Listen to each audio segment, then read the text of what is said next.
BPH.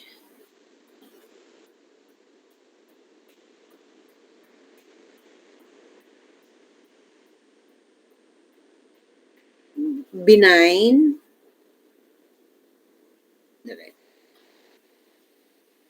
Benign prostatic hypertrophy.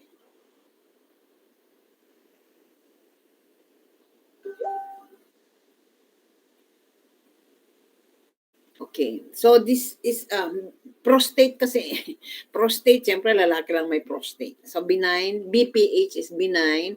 Ibig sabihin hindi cancerous. Hypertrophy. When you say hypertrophy, lumaki ang prostate. Yan, lumaking prostate.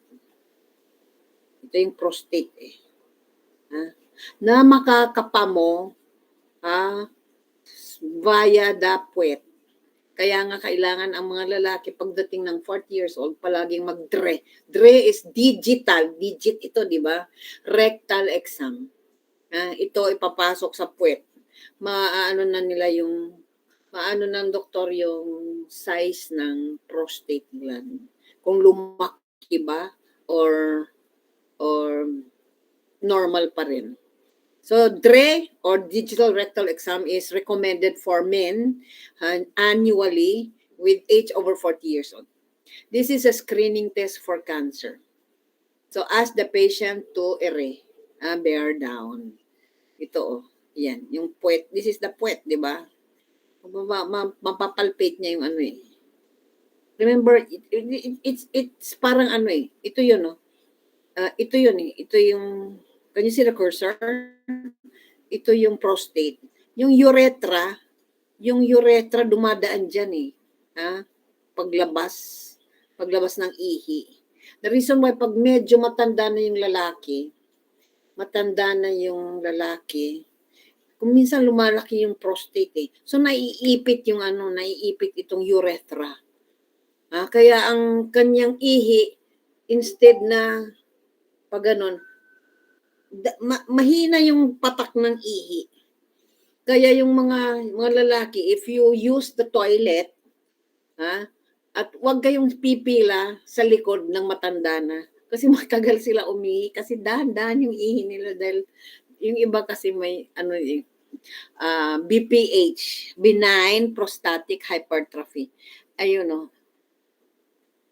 Ito. Yan, naiipit kasi yan eh. Ito, prostate. Okay. So, testicular exam, the reason why pagdating ng teenage years ng isang batang lalaki, dapat mag-TSE na siya. Testicular self-examination. Wherein you palpate the scrotum for lumps. Lumps, masses, or inflammation.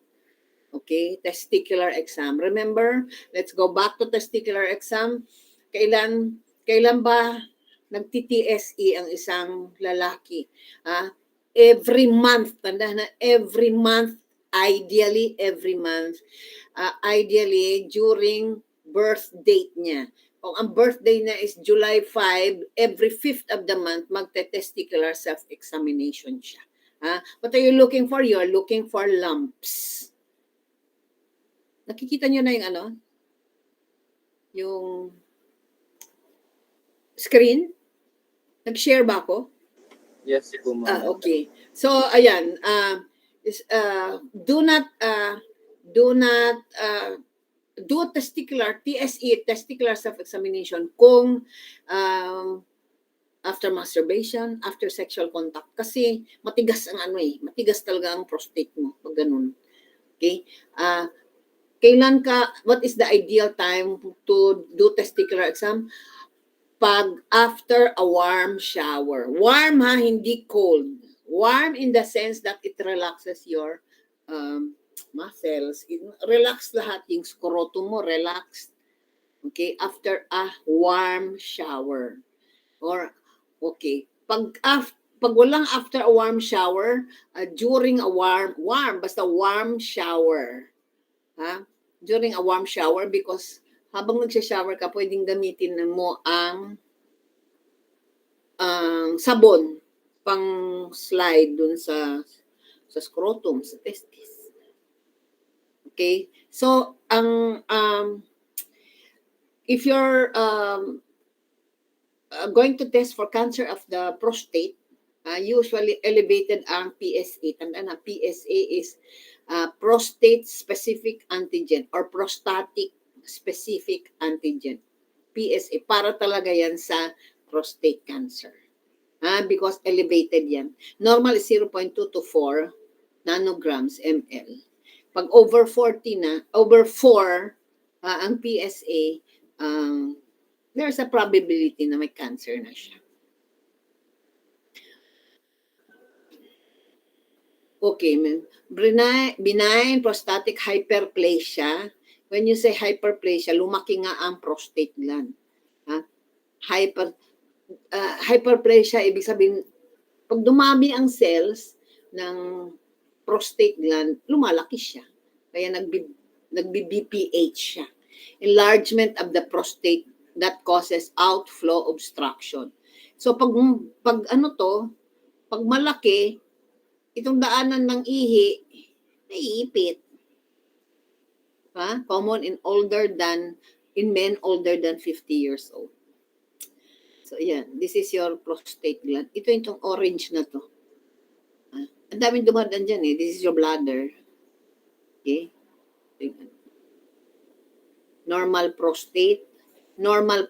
Okay pang daloy ng ihi. Pag benign prostatic hypertrophy, ayan, mayroong iipit na yung prostate gland. Okay, assessment findings during DRE or digital rectal exam, enlarge ang prostate. Yung doktor mag-gloves tapos tutusukin. Hindi naman tutusukin. Papasok niya yung kamay niya sa puwet. Rectal eh. Tapos makikita nila kung lumalaki ba ang prostate gland or ano. DRE, enlarged prostate gland that is rubbery, large, malaki, and non-tender. When you say non-tender, hindi siya masakit. Kasi pag sinabing positive tenderness, masakit siya pag hinawakan. Ito, hindi siya masakit pag hinawakan. So, non-tender. Okay? Increased frequency, urgency, and hesitancy sa pag-ihi.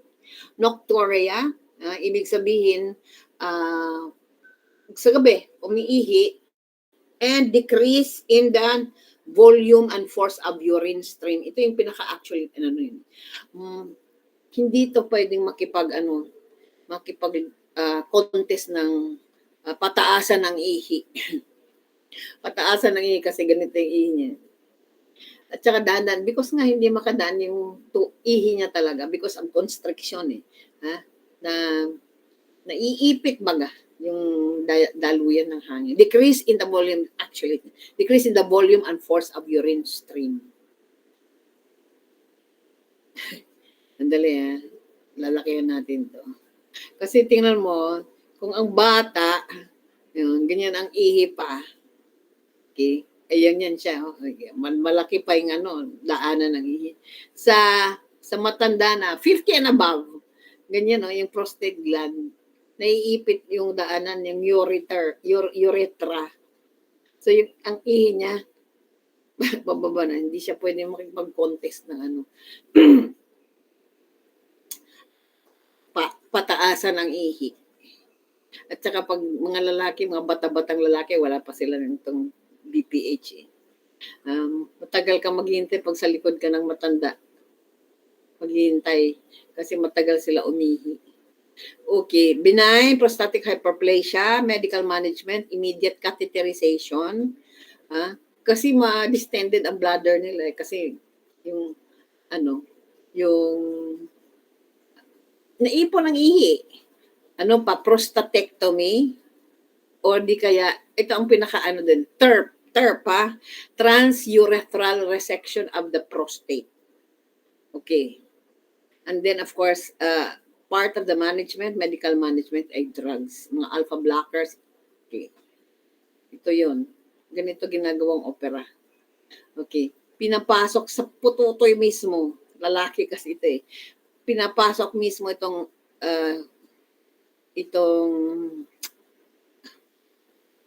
ano bang tawag dito sa ano na to? Anyway, kinakayod. Kasi parang may ano doon sa loob eh. Kinakayod yung bladder. Ay, kinakayod yung prostate. Ito yung bladder eh. Kinakayod yung prostate. Ha? Tapos yung kinayod na meat, napupunta sa bladder. Ito yun, no? Yan. Instrument through the penis. Diretso. Tapos kakayurin niya yan. Kayurin niya yan. Tapos yung mga meat na ano, pupunta dito. Tapos ilalabas. Excess tissue is removed. Tapos, kaya nga kailangan dito may CBI, continuous bladder irrigation. That is our skills, di ba? Ay, section 2 pala ako. CBI. I-irrigate mo yung bladder kasi yung tissue na kinayod dito mapupunta sa bladder. So, kailangan ilabas. So, continuous bladder irrigation. On the first few hours, yung may dugo-dugo pa yan dahil meat yan eh. Tissue yan eh, tissue. Lumalabas. Lumalabas. But after a few days, clear na yung lumalabas na urine. BPH, yung kayod yan, kakayurin yung hyperplasia na prostate. Encourage fluids up to 2 liters per day. Insert catheter for urinary drainage. Administer medication. Okay? Avoid anticholinergics. Prepare for surgery or TURP.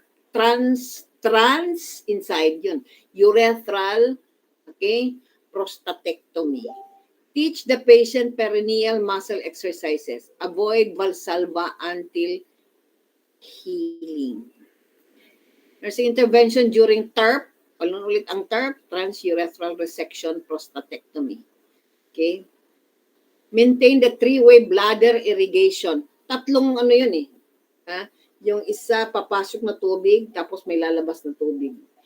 Continuous bladder irrigation yun. Para ma-irrigate yung tissue na natanggal doon sa prostate gland na kinayod kasi napunta sa bladder, kailangan ilabas. Maintain the 3-way, ang tawag doon sa 3-way bladder irrigation. Okay? To prevent hemorrhage. Only initially the drainage is pink tinged and never reddish. Kasi pag reddish, pag pulang-pula ang lumalabas na tubig, kasi irrigation, di ba? Papasok yung tubig, tapos lalabas. Yung lumalabas na tubig, dapat pink tinged lang siya. Pinkish. Wag pulang-pula. Because pag pulang-pula signifies hemorrhage. Nagbe-bleeding siya. Okay? Administer para hindi mag-spasm ang bladder. Administer antispasmodic to prevent bladder spasms.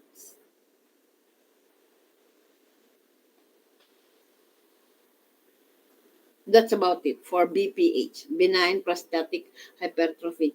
Doon sa onco, ano na yung prostate cancer. Sa onco. Kay Ma'am Dulce yun. Okay. Another topic.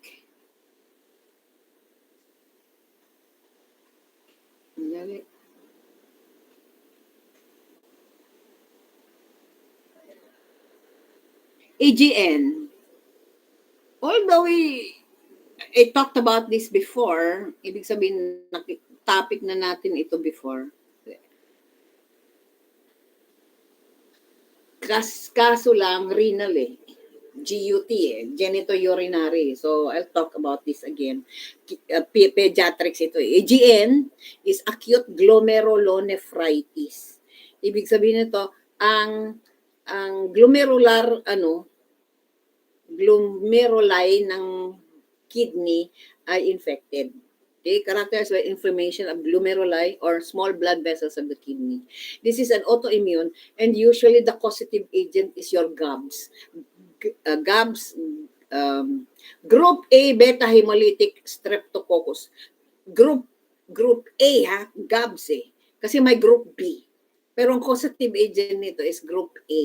Ito ang causative agent din ng rheumatic heart disease. Rheumatic heart disease. Ito rin yun, GABS. Streptococcus yan, streptococcal yun. So, killable siya ng antibiotics. Pwede siyang patayin ng antibiotics. Usually, itong GABS na to, galing yan sa sore throat. The reason why wag baliwalain nga ang sore throat, especially sa mga bata. Why? Because baka ang causative agent nan is GABS. Kasi pag causative agent ay GABS, pwede niyang sirain ang puso ng bata at saka yung kidneys ng bata. So, kailangan makita kaagad ang causative agent by swab. The reason why, di ba yung mga nurses, ewan ko ngayon kami dati bago mag-duty sa OB or sa pediatric ward, kailangan muna namin mag-throat swab. Throat swab. Kailangan negative for streptococcus, for GABS. Because baka mayroon kang GABS, mayroon kang sore throat, tapos ang causative agent is GABS or group A beta hemolytic streptococcus, ma-infect mo, mahawaan mo yung mga bata doon. Akasira yun ng puso Diba? Pag puso, pag rheumatic heart disease, for 10, 18 years, 20 years ang antibiotics nun Okay? Ito, streptococcal infection, usually of the skin. Usually, ang hindi lang sore throat, kundi pwedeng, alam mo yung scabies, alam mo yung galis sa ulo, tawag doon impetigo impetigo or impetigo. Usually, ang cause din yan is GABS, yung impetigo na yan. So, pag maraming galis sa ulo, could cause, AGN, acute glomerulonephritis.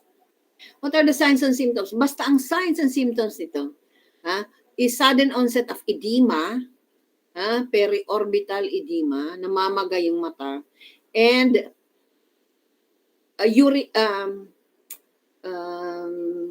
hematuria, may dugo sa urine. Urine is tea-colored or smoky urine. Ibig sabihin ng tea, brown-colored talaga siya. Sobrang concentrated. Tapos proteinuria. Because the reason why proteinuria is because, remember, ang protein is for colloid oncotic pressure. Nakuha? Ngayon, kung ang protein lumabas sa katawan mo, wala ka ng pang-pull ng fluid, papasok. So, nagkakaroon ka ng edema. Remember, pag by proteinuria, may edema yun. Ito yung sakit ng bata na may, the difference between acute glomerulonephritis and nephrotic syndrome is yung AGN ay mayroong hypertension. Hypertension, kasi ang nephrotic syndrome, edema. Wala siyang hypertension. Serum potassium increases, history of infection about 10 to 14 days before the onset of signs and symptoms. Ibig sabihin, nagkaroon siya siguro ng sore throat or nagkaroon siya ng impetigo o impetigo. Diagnostics, sa urine, makikita mo may proteinuria siya. Kaya may hypo.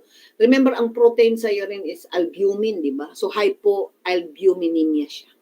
Urinalysis and 24-hour urine, increased ESR, erythrocyte sedimentation rate, increased ang BUN niya, creatinine, and antistreptolysin O. Management, kasi may hypertension siya, so antihypertensive. What is given is hydralazine or apresolin. If the BP is not properly treated, hypertensive encephalopathy is a complication. Punta sa utak. Nursing care, quiet play activities. Diet, normal protein. Moderate salt restriction. Why? Because bawal ang salt sa may hypertension. Fluid restriction because may edema siya. Okay, daily weight and output para makita kung nag-i-edematus pa rin siya or umuho pa na yung edema. Monitor BP kasi hypertensive, di ba? With neurologic status. Diet low potassium, increase iron. Okay, nephrotic syndrome na disorder where the kidneys have been damaged. Hindi ito, ang causative agent nito is hindi GABs, kundi nasira talaga yung ano niya, ang kidneys. Maybe, pag nasira ang kidney tapos naglilik pa ang protein, edema na naman siya. Ito may edema pa rin siya ng AGN, may edema. But ito walang hypertension. Okay? Altered glomerular permeability, increased permeability to albumin. Protein, pareho silang may proteinuria. Cause, infection. Signs and symptoms of nephrotic syndrome, pareho silang edema, pero ito sobrang edematus, anasarca na siya. Anasarca means generalized edema. Mayroon siyang periorbital edema, facial edema. Mahirap kasi ang edema pag napunta dito sa ano, sa utak, cerebral edema, may cause seizures. Okay? Yeah, periorbital edema, massive proteinuria, foamy urine due to low specific gravity because ang kulay ng ihi niya ay smoky urine na to, tea-colored. Okay, hypoalbuminemia because inilabas niya ang protein. Ang protein kasi sa dugo natin, albumin. Okay, so hypoalbuminemia, hyperlipidemia, okay, fatigue normal, yan. Normal or low ang BP niya. Yun ang difference between AGN and nephrotic syndrome. Pareho silang may edema, kaya lang AGN may hypertension. Ito normal ang BP. Ang causative agent ng isa is, ng AGN ay GABs, group A, beta hemolytic streptococcus. Ito naman is infection. Nagkaroon ng infection, naapektuhan yung kidneys. Diagnostics urinalysis, sa urine makikita, 24-hour urine, 24-hour urine collection, protein. Treatment, prednisone, steroids for infection, diuretics, because may edema, so kailangan ng diuretics, fluid and electrolyte correction, and drug of choice, ACE inhibitors, have shown to decrease protein loss. Nursing diagnosis, risk for decreased fluid volume related to protein and fluid loss. Okay. Fluid volume related to protein. Balanced nutrition related to less than body requirements related to protein and fluid loss. Nursing care, adequate nutrition, proper diet, decrease salt and fat, weigh daily. Okay? Pag may edema kasi, you have to weigh daily. When you have to weigh the patient, ang pag-weigh mo is same scale, same damit. Para accurate yung kanyang weight. Edematous areas, baka magkaroon ng source. Administer prescribed drugs kung anong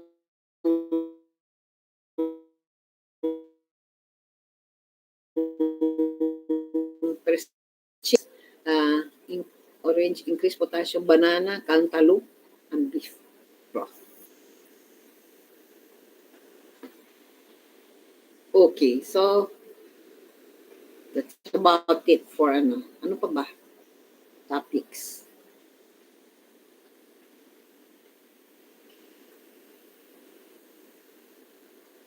Wala na. Okay. Sandali. Medyo mahaba ang one topic na lang tayo.